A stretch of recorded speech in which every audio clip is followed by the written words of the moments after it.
May 1 തിയേറ്ററിലെത്തുന്ന Mahal in the name of father എന്ന സിനിമയുടെ വിശേഷങ്ങളുമായി അണിയറ പ്രവർത്തകരും അല്ലെ മെയിൻ കഥാപാത്രമായിട്ടുള്ള ഉണ്ണീനായരുമാണ് നമ്മോടൊപ്പം ചെയ്യുന്നത്. നമസ്കാരം. പ്രൊഡ്യൂസറാണ് KT ഹാരിസ്, ഡയറക്ടർ നാസർ ഇരുമ്പിളിയോ. എന്താണ് മഹൽ സിനിമ? മഹൽ സിനിമ നമ്മളൊരു മഹത്തായ സിനിമ എന്ന് അവകാശപ്പെടുന്നില്ല, ഒരു മനോഹരമായ ഒരു ചെറിയ സിനിമ. നമ്മുടെ നാട്ടിൻപുറത്തെ കുറച്ച് വിശേഷങ്ങളും അതിലെ രസകരമായ ചില അനുഭവങ്ങളും നമ്മൾ കുറച്ച് കഥാപാത്രങ്ങളിലൂടെ ജനങ്ങളിലോട്ട് എത്തിക്കാനുള്ളൊരു ശ്രമമാണ് നടത്തിയിട്ടുള്ളത്. പിന്നെ നമ്മൾ വേറെ ഒരു നമ്മുടെ സിനിമയുടെ ഒരു ക്യാപ്ഷൻ തന്നെ നോ വയലൻസ് ഓൺലി കൈൻഡ്നെസ്.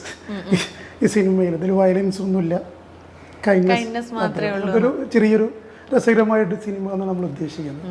ഒരു കുടുംബചിത്രം. ഒരു കുടുംബചിത്രം. ഡയറക്ടർ മാഡം പറഞ്ഞ പോലെ തന്നെ ഇതൊരു നല്ല കുടുംബചിത്രമാണ്. ഈ കാലഘട്ടത്തിൽ നമ്മൾ കണ്ടിരിക്കേണ്ട നല്ലൊരു കുടുംബചിത്രം. ഒരു അച്ഛനും മകനും തമ്മിലുള്ള ഒരു ആത്മബന്ധത്തിൻ്റെ കഥയിലൂടെ പോകുന്ന ചെറിയൊരു കുടുംബചിത്രം. അതാണ് ഇതിനെപ്പറ്റി പറയാനുള്ളത്.